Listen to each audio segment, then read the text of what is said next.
இந்த உலக பிரகாரமான ஆசீர்வாதத்துக்காக முட்டி முட்டி முட்டி முட்டி அழாதீங்க. இது நீங்க உழைச்சா வரும். நீங்க எதிர்பார்க்காத நன்மை, நீங்கள் யோசித்திராத நன்மை, நீங்கள் எதிர்பார்த்திராத அந்த கிருபை, வானத்தையும் பூமி உண்டாக்கின தேவனோடு வாழ்வதற்கு முயற்சி பண்ணுங்க. அதுக்கு ஃபாஸ்டிங் இருங்க. நீ உபவாசிக்கும் போது முகவாடலா இருக்காதீங்க. அந்தரங்கத்தில் உபவாசம் பண்ணுங்க. யாருக்கு தெரிய வேண்டாம். பிதாவை நோக்கி ஜெபம் பண்ணுங்க.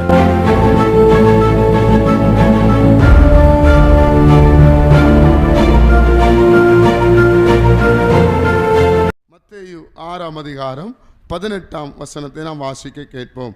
மத்தேயு 6ஆம் அதிகாரம் 18ஆம் வசனம்.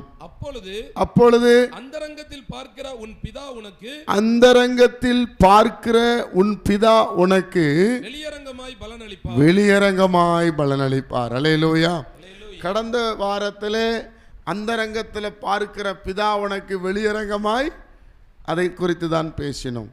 எதில் வெளியரங்கமாய் பலனளிப்பார்? நீயோ தர்மம் செய்யும் போது மனுஷர் காண வேண்டும் என்று என்ன பண்ணக்கூடாது? செய்யக்கூடாது. மனிதர்கள் பார்க்க வேண்டும் என்று செய்யக்கூடாது. வலதுகை செய்வதற்கு இடதுகை என்ன பண்ணக்கூடாது? அறியக்கூடாது. நீ செய்வது அந்தரங்கத்தில் பார்க்கிற பிதாவுக்கு தான் தெரிய வேண்டும் என்று சொன்னார். உணவாக இருக்கலாம், பணமாக இருக்கலாம், நிறைய அதுக்கு உதாரணங்களை நான் உங்களுக்கு எடுத்து சொன்னேன். கர்த்தருடைய பிள்ளைகளே, இன்றைக்கு ஆண்டவர் அந்தரங்கத்தில் பார்க்கிற பிதா உங்களுக்கு வெளியரங்கமாய் கொடுப்பதற்கு இந்த நாளில் நீங்கள் அந்தரங்கத்தில் செய்ய வேண்டிய ஒரு காரியத்தை உங்களுக்கு நினைப்பூட்ட நான் விரும்புகிறேன்.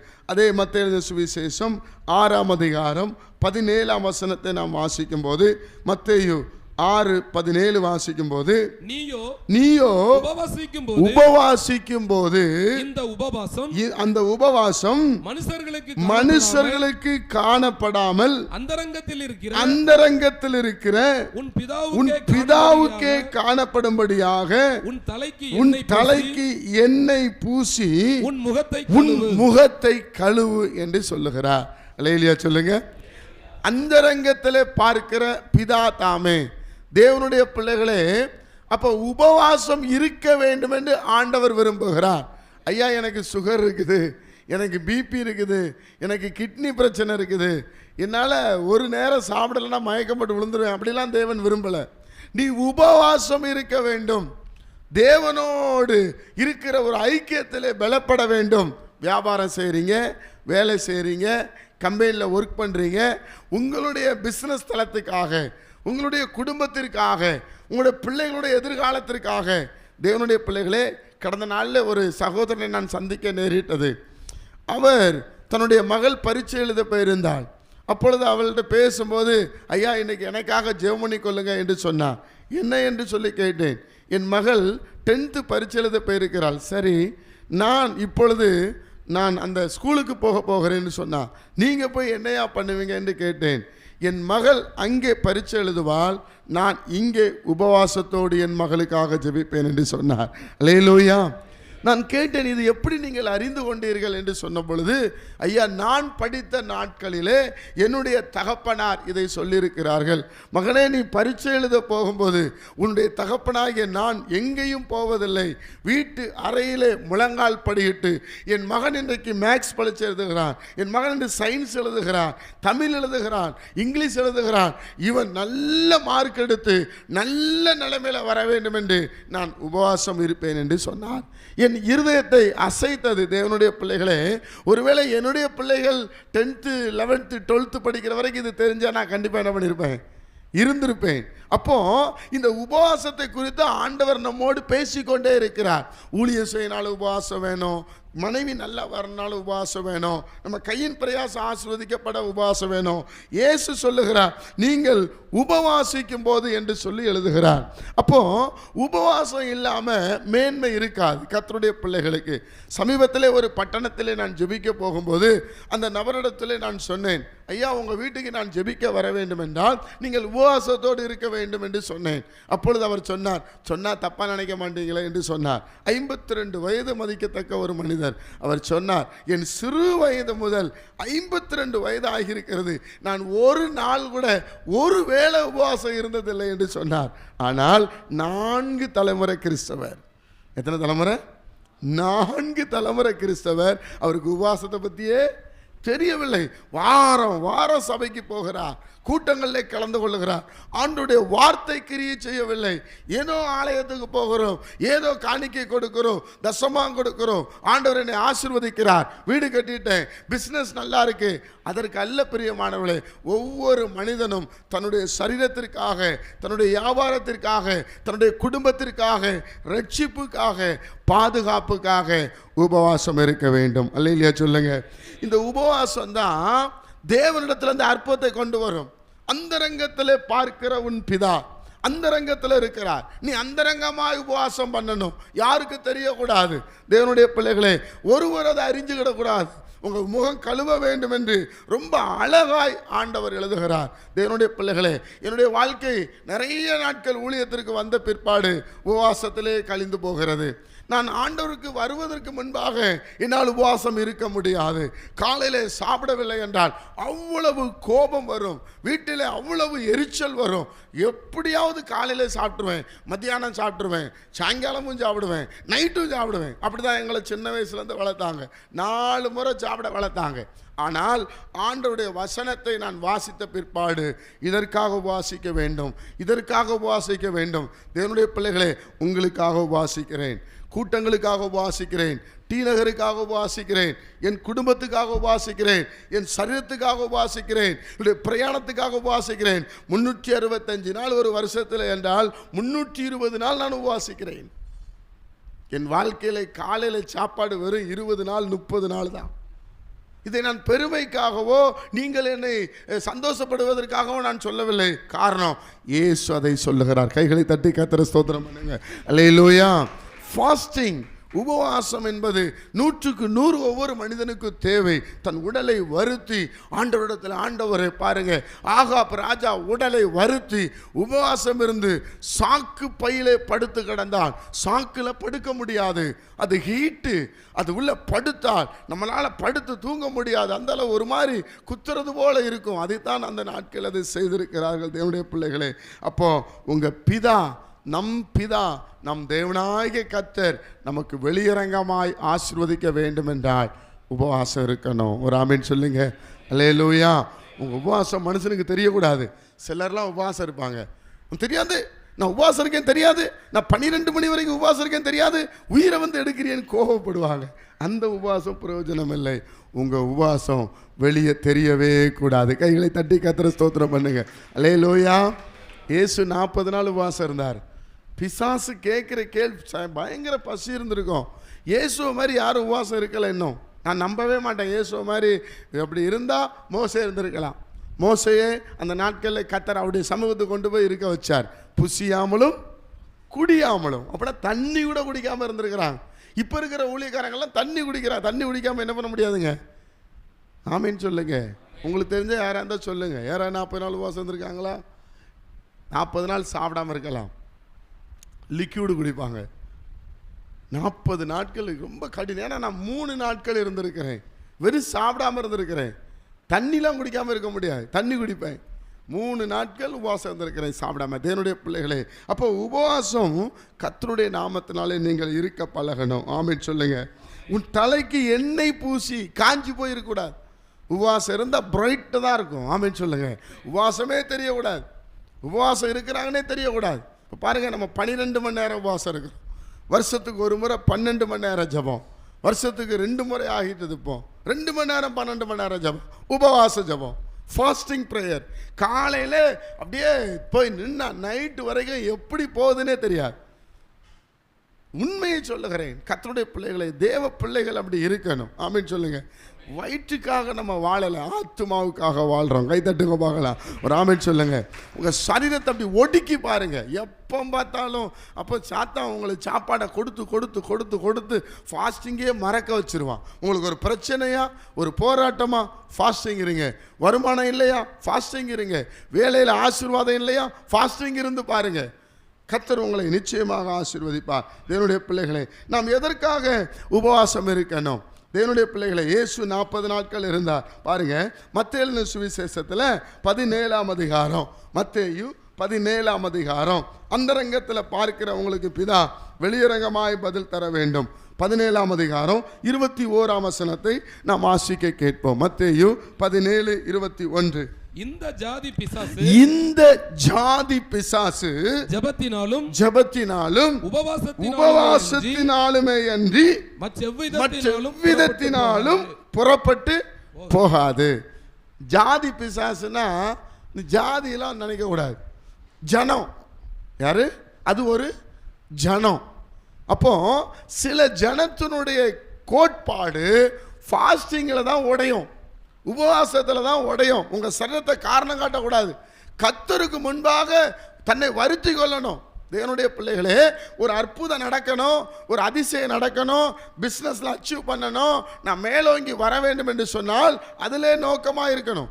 3 வேளை போஜன பிரிய மாதிரி சாப்பிட்டுட்டு நம்ம போய் செய்யவே முடியாது. ஒரு அல்லேலூயா சொல்லுங்க. அல்லேலூயா. அப்புறம் வெறும் கொட்டா இது டயர்டு உடம்பு சரீரத்தினுடைய டயர்டை காண்பித்து கொண்டே இருக்கும்.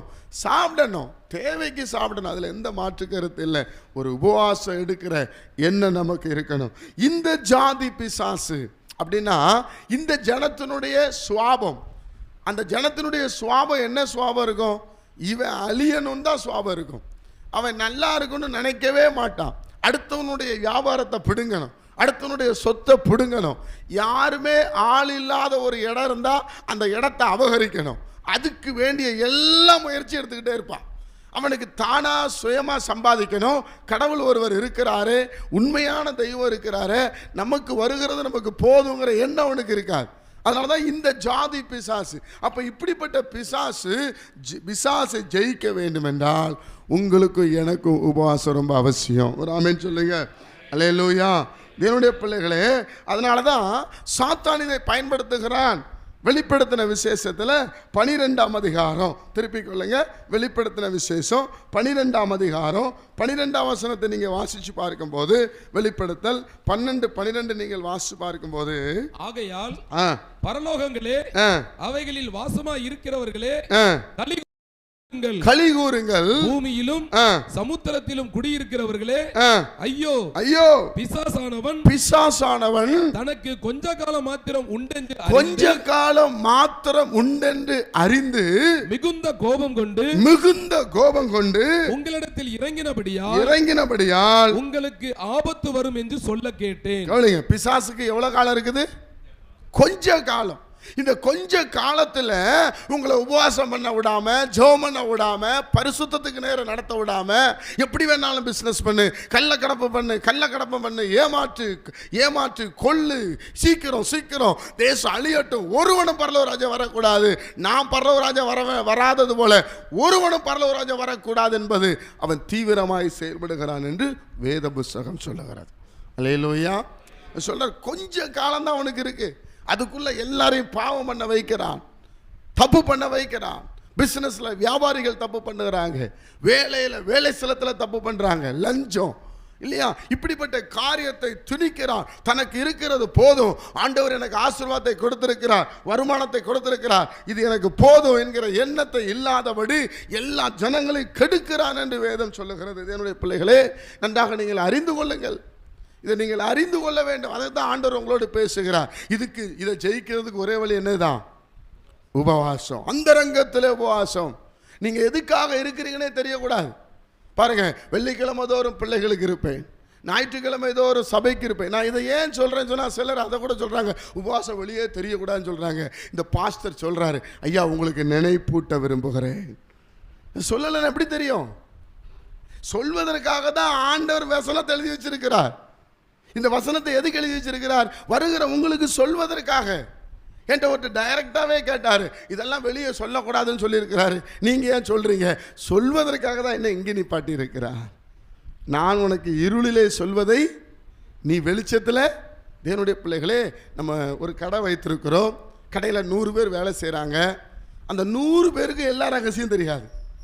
யார் தனக்கு அடுத்து வருவார்களோ, யார் தன்னுடைய வேலையை செய்வார்களோ, யார் இந்த வேலையில் உள்ள கல்லாவில் உட்கார்ந்து கேஷ்ல உட்காருவாங்களோ, தன்னுடைய மகனுக்கு தான் அந்த தகப்பனார் சொல்லிக் கொடுப்பார். அதே போல இந்த ஊழியத்தை என் ஜனங்களுக்கு இதை எடுத்து போதிக்க விரும்புகிறவனுக்கு தான் இதை சொல்லிக் கொடுப்பார். கைகளை தட்டி கர்த்தரை ஸ்தோத்திரம் பண்ணுங்க. அல்லேலூயா. நான் எதையும் உங்கள்கிட்ட மறைச்சு பேசவே வேண்டாம், நான் விரும்பலை. எனக்கு தெரியும் நான் பேசலை. ஏன்னா நான் ரொம்ப குறைவுள்ளவன், படிப்பில், அறிவில், ஞானத்தில் யூஸ்லெஸ்ஸாக ஒரு ஆள். அப்போ தேவனிடத்தில் நான் சொல்லுகிறேன், இவர்கள் ஆசீர்வதிக்கப்பட வேண்டும் ஆண்டவரே, இவர்கள் மேன்மையடைய வேண்டும் ஆண்டவரே, என் கூட இருக்கிற 100 குடும்பங்கள் மேன்மையாக இருக்கணும், பிளஸ்ஸிங்காக இருக்கணும், ஆசீர்வாதமாக இருக்கணும்னு சொன்னால் கர்த்தர் அப்போ நீ இதை சொல்லிக் கொடு என்று சொல்லுகிறார். தேவனுடைய அப்போ தான் நீங்கள் மாற முடியும். வசனம் சொல்லுது பாருங்க, அது சொல்ல கொஞ்ச காலம் மாத்திரம் அறிந்து. அப்போ இது எல்லாம் கொஞ்ச காலம் யார் கையில் கொடுத்துருக்கிறாரு? பிசாசு கையில் கொடுத்துருக்காரு. அதனால தான் லூக்கா எழுதின சுவிசேஷத்தில் 4ஆம் அதிகாரம் 5 எல்லாம் வசனத்தை வச்சு தான் நான் பேசுகிறேன். எதையுமே ப்ராக்டிக்கலாக பேசுவதே இல்லை. வசனம் இல்லைன்னா நான் பேச போகிறதே இல்லை. வாசிங்க 4ஆம் அதிகாரம் 5ஆம் வசனத்தை வாசிங்க. லூக்கா 4ஆம் அதிகாரம் 5ஆம் வசனம். பின்பு பிசாசு அவரை உயர்ந்த மலையின் மேல் கொண்டு போய் உலகத்தின் சகல ராஜ்யங்களையும் ஒரு நிமிஷத்திலே அவருக்கு காண்பித்து இவைகள் எல்லாவற்றின் மேலுள்ள அதிகாரத்தையும் இவைகளின் மகிமையையும் உமக்கு தருவேன். இவைகள் எனக்கு ஒப்பு கொடுக்கப்பட்டிருக்கிறது. எனக்கு இஷ்டமானவனுக்கு இவைகளை கொடுக்கிறேன். இப்ப என்ன பாத்தீங்களா? அவரு அங்க என்ன சொல்றாரு? யோவான் என்ன எழுதுறாரு? கொஞ்ச காலம் கொடுக்கப்பட்டிருக்கு. இப்ப இவன் இயேசு கிறிஸ்துட்டே சொல்றான். என்ன சொல்றான்? இது எனக்கு ஒப்பு கொடுக்கப்பட்டிருக்கு. ஒப்பு கொடுக்க தான் பட்டிருக்கு. தேவனுடைய பிள்ளைகளே, நீங்களும் நானும் தேவனுடைய பிள்ளை. இந்த உலகத்தில் உள்ள அத்தனை ஆசீர்வாதங்களை கர்த்தர் ஆளுக வைத்திருக்கிறார். இப்போ ஒரு மனிதன் வந்து இந்த இடத்துல வந்து என்னைய தள்ளி இந்த இடத்துல நின்ற முடியுமா? நீ நிற்கதான் நீங்க விட்டுருவீங்களா? இல்லை நான் தான் விட்டுருவேனா? அப்போ இந்த உலகத்தை உண்டாக்கின கர்த்தர் நமக்கு ஆளுகை கொடுத்தார். அந்த ஆளுகை நம்ம பிரயோஜனப்படுத்திக்க தெரியாம சாத்தானுடைய கரத்தில் இருக்கிறதுனால நம்ம ரிசர்வ் பண்ண வண்டியில நம்மளாலே போக முடியல. நமக்கு கொடுக்கப்பட்ட ஆசீர்வாதம் அவர் சொன்னார், மரத்துல பலாப்பழம் காயிடலாம் காய்க்குது, மாம்பழம் காய்க்குனா காய்க்குது. அப்போ இந்த ஆசீர்வாதங்களெல்லாம் நமக்கு கொடுப்பதற்காக வைத்திருந்த ஆசீர்வாதத்தை பாவம் செய்ய வைத்து அவன் ஆளுகை செய்து கொண்டிருக்கிறான். அதனாலதான் என்ன சொல்றான்? இது எனக்கு ஒப்பு கொடுக்கப்பட்டிருக்கு. என்ன நம்புறவங்க, என்னை போல இருக்க விரும்புறவங்களுக்கு அதை நான் என்ன பண்ணுவேன்? கொடுப்பேன். என்னுடைய பிள்ளைகளே, ஆதியாகமம் 9ஆம் அதிகாரத்தில் நம்ம வாசிச்சிருக்கிறோம். இவைகளெல்லாம் யாருக்கு? உங்களுக்கு தந்தேன் கையளிக்க. அப்ப எப்படி பிசாசிட்ட போச்சு? எப்பெல்லாம் நீங்க தேவ வசனத்துக்கு கீழ்ப்படியாம போறீங்களோ, எப்பெல்லாம் தேவனுக்கு விரோதமா செய்றீங்களோ, அப்பெல்லாம் நீங்க அவனுக்கு கையளிக்கிறீங்க. நான் எந்த உன்கிட்ட தந்துடுறேன், எனக்கு கொடுத்த ஆசீர்வாதத்தை, என் கூட வீட நன்மையை மேன்மையை தந்திருக்கிறேன். அப்பொழுதுதான் ஆண்டவர் பாருங்க வேற ஒண்ணுமே சொல்ல. என்ன சொல்லுகிறார்? அடுத்த வசனத்தை வாசிக்கும் போது அந்த 7ஆம் வசனத்தை அவன் மறுபடியும் சொல்றான் பாருங்க. நீர் என்னை பணிந்து கொண்டால். பாத்தீங்களா? இங்கதான் அவன் அந்த காரியத்தை வைக்கிறான். நீர் யார்கிட்ட சொல்றான்? யார்கிட்ட சொல்றான்? ஏசப்பாவை பார்த்து சொல்றான். நமக்குன்னா எவ்வளவு கோபம் வரும்? எரியட்டும் என்ன செய்வோம்? எரிஞ்சு புஷ்பமா போயிடட்டும்ன்றோம். அவர் இப்போ எவ்வளவு அழகா கைட் பண்றாரு பாருங்க. என்ன ஆண்டவர் 40 நாள் ஃபாஸ்டிங் ஐயா. தண்ணி குடிக்கல, ஜூஸ் குடிக்கல, சோறு சாப்பிடல, ஒண்ணுமே இல்லை. 40 days ஃபாஸ்டிங்கில் வராரு. நீர் என்னை பணிந்து கொண்டால் எல்லாம் முடியாது இன்னைக்கு. அதனால தான் ஜனங்க போய் பணிந்து கிடக்குது. எதுக்காக? இந்த ஆசீர்வாதத்துக்காக. அவன் எந்த ஆசீர்வாதத்தை காமிச்சான்? இப்போ நம்ம கூட பாருங்க, நம்ம தோமா மலையாண்ட போய் நின்று பாருங்களேன். ஐயோ, சென்னை நகரத்தை கண்கொள்ளா பார்க்கலாம். இல்லைன்னா சந்தர்ப்பம், ஆண்டவர் சுத்தமான சந்தர்ப்பம் கிடைச்சா ஃப்ளைட்டில் போய் போகும்போது அப்படியே ஈவினிங் ஒரு 7 மணிக்கு போய் பாருங்களேன். சென்னை சிட்டியை அப்படியே கண்ணில் ஒத்திக்கிறது போல இருக்கும். அப்படியே லைட்டுனால ஜொலிக்கும். சென்னை பட்டணமே ஜொலிக்கும். அதே போல் பெங்களூர் பட்டணம் ஜொலிக்கும். அப்போ தேவனுடைய பிள்ளைகளே, இதை பார்த்த உடனே எப்படி ஒரு ஆசை வருது? அவன் அதை சொல்லுகிறான். மலைக்கு கொண்டு போய் கர்த்தரை சொல்றான். ஐயா, அவர் கோபப்படவே இல்லை. நீர் இதை என்னை பணிந்து கொண்டால் இவைகளெல்லாம். அப்போ இன்னைக்கு ஜனங்கள்லாம் ஆசீர்வாதத்துக்கு என்ன பண்றாங்க? போய் இந்த ஆசீர்வாதத்துக்காக பணிந்து கொள்ளாதீங்க, அவரோட வாழ்வதற்காக அவரை பணிந்து கொள்ளுங்க. கை தட்டுங்க பார்க்கலாம். ஒரு ஆமென் சொல்லுங்க. அல்லேலூயா. நீங்க படிக்கிறீங்க, உங்க படிப்பு கேட்ட வேலை கிடைக்குது. நீங்க அலைஞ்சு போறீங்க, அலைஞ்சது கேட்ட வேலை கிடைக்குது. அதுக்கு சம்பளம் கொடுக்குறாங்க. ஐடியில் படித்தவங்களுக்கு அதுக்கேற்ற சம்பளம், டாக்டர் படித்தவங்களுக்கு அதுக்கேற்ற சம்பளம். இது வேலைக்கு கூலி. இந்த கூலிக்காக நீங்கள் பணியாதீங்க. அதனால தான் அவர் சொன்னார், உங்களுக்கு இன்னது தேவை என்றவர் அறிந்திருக்கிறார். ஆமென் சொல்லுங்க பார்க்கலாம். ஒரு அல்லேலூயா சொல்லுங்க பார்க்கலாம். அல்லேலூயா. இந்த உலக பிரகாரமான ஆசீர்வாதத்துக்காக முட்டி முட்டி முட்டி முட்டி அழாதீங்க. இது நீங்க உழைச்சா வரும். நீங்க எதிர்பார்க்காத நன்மை, நீங்கள் யோசித்திராத நன்மை, நீங்கள் எதிர்பார்த்திராத அந்த கிருபை, வானத்தையும் பூமி உண்டாக்கின தேவனோடு வாழ்வதற்கு முயற்சி பண்ணுங்க. அதுக்கு ஃபாஸ்டிங் இருங்க. அதனால தான் அவர் சொல்றார், இந்த ஆசீர்வாதம் கண்டிப்பாக வந்துடும். நீங்கள் உங்கள் குடும்பம் படிக்க வைக்குது, நீங்கள் உங்கள் பிள்ளைய படிக்க வைக்கிறீங்க, கண்டிப்பாக உங்களுக்கு ஆசீர்வாதம் வந்துடும். அதில் மாற்று கருத்து இல்லை. அதனால தான் இவைகளெல்லாம் உங்களுக்கு கூட, இவைகளெல்லாம் இந்த ஆசீர்வாதங்கள் எல்லாம். சரி, இந்த ஆசீர்வாதத்துக்கு நீங்கள் உபவாசம் இருந்தால் எப்படி கிடைக்காம போவோம்? கண்டிப்பாக கிடைக்கும். அல்லேலூயா. ஆண்டவருக்கு இது ஒன்றுமே கிடையாது. ஒரே ஒரு வார்த்தை எப்பவும் நான் நினைப்பேன், பேதுருட்ட சொல்கிறாரு, ஆழத்தில் கொண்டு போய் போடு, இவ்வளோதான். ஆழத்தில் போட்டால் மீன் நிறைய கிடைக்க போகுது. மீன் பிடிக்கிறவனுக்கு மீன், மான் பிடிக்கிறவனுக்கு மான், அது கொடுத்துருவார் இல்லையா தேவனுடைய பிள்ளைகளே. அப்போ இந்த பணிந்து கொள்ளுகிற காரியத்தை நீங்கள் யோசிக்க வேண்டும். அவன் சொல்கிறான், என்னை பணிந்து கொண்டால் எனக்கு கொடுக்கப்பட்ட. அதனால தான் இன்னைக்கு உலகத்தை தன் கைவசம் வைத்திருக்கிறான். யாரெல்லாம் அவனை பணிந்து கொள்ளுகிறார்களோ, யாரெல்லாம் முகங்குப்புற விழுந்து தெய்வம் என்று சொல்லுகிறார்களோ, அவனுக்கு அவன் கொடுக்குறான். ஆனால் அது நிரந்தரம் அல்ல. உங்களுக்கும் எனக்கும் கொடுக்கிற, ஆண்டவர் கொடுக்கிற ஆசீர்வாதம் தான் நிரந்தரம். கைகளை தட்டி கர்த்தரை ஸ்தோத்திரம் பண்ணுங்க. அல்லேலூயா. நீ உபவாசிக்கும் போது முக வாடலாக இருக்காதீங்க. அந்தரங்கத்தில் உபவாசம் பண்ணுங்க. யாருக்கு தெரிய வேண்டாம். பிதாவை நோக்கி ஜெபம் பண்ணுங்க. அப்பா, என் மனசில் ஒரு சமாதானம் இல்லை, என் மனசில் ஒரு விடுதலை இல்லை, என் மனசில் ஒரு மேன்மை இல்லை. நான் உங்களை பார்க்கணும் ஆண்டவரே, நான் உம்மோடு வாழணும் ஆண்டவரே, நான் இன்னைக்கு வெளியே போகிற ஆண்டவரே, நான் சமாதானமாக வரணும் ஆண்டவரே. இதை மாத்திரம் நீங்கள் நினைத்து கொள்ளுங்க. இது என்னுடைய பிள்ளைகளே. நேற்று தினத்தில் படூருக்கு போயிட்டு இருக்கும்போது இடையில ஒரு நல்லதாக ஒரு தம்பி பைக்கில் போயிட்டு இருந்தார். ஸ்லோவாக தான் போயிட்டு இருந்தார் பிரியமானவர்களே. அப்போ தான் நான் யோசித்தேன், ஒன்றுமே இல்லை, போய்கொண்டே இருந்தார். முன்னாடி ஒரு ஃபேமிலி போயிட்டே இருந்தாங்க. திடீர்னு ஃப்ரெண்டு பேக்கை பிடிச்சாரு, ஸ்லிப்பாகி கீழே விழுந்து மண்டையில் எல்லாம் ரத்தம். 110 120 போல. மனுஷனுடைய உயிரும் மனுஷனுடைய வாழ்க்கையும் ஆண்டோடைய கையில் தான் இருக்குது. நான் என் மனைவிட சொன்னேன், பாருமா, என்னால் நின்று தூக்கி விட முடியல. ஏன்னு சொன்னால், எனக்கு அங்கே 8:30 மணிக்கு சர்வீஸு, நான் 8:15 வண்டலூரை கிராஸ் பண்ணுறேன், சரியான நேரத்தில் ஆலயத்தில் இருக்கணும். உடனே ஒரு ஜெபம், ஆண்டவரே, இப்போ கண்ணில் மூக்கில் எல்லா ரத்தம் வருது. சும்மா சிம்பிளாக ஃப்ரெண்டு பிரேக்கை பிடிச்சி விழுந்து போனான். நல்ல திடகாத்திரம் உள்ளவன், 10 பேர் அடிப்பான். அந்தளவு ஒரு வாலிபன். இன்னைக்கு நம்மலாம் பாதுகாப்பாக இருக்கிறது கர்த்தருடைய பெரிதான கிருபை. கைத்தட்டி கர்த்தரை ஸ்தோத்திரம் பண்ணுங்க. அல்லேலூயா. அப்பொழுது நான் அப்படியே ஒரு ஜெபம், ஆண்டவரே, என் ஊழியத்தில் எவ்வளோ சகோதர சகோதரிகள் இருக்கிறாங்க ஐயா, அவங்களாம் எங்கே போனாலும் உடைய பாதுகாவல் என்ன பண்ணணும், இருக்கணும். அவன் வேலைக்கு போனானா, இல்லைன்னா கல்யாணத்துக்கு போனானா, எந்த நிகழ்ச்சிக்கு போனான், ட்ரெயினை பிடிக்க போனானா, ஃப்ளைட்டை பிடிக்க போனானா, காரை பிடிக்க, ஏதோ ஒன்று போயிருக்கிறான். அவன் வாழ்க்கையை யோசிச்சு பாருங்க. ஃபாஸ்டிங் இருங்க. அந்தரங்கத்தில் பார்க்கிற பிதா வெளியரங்கமாய் பலன் அளிப்பார். செபிக்கும்படி எல்லாரும் எழுதி இருக்கலாம்.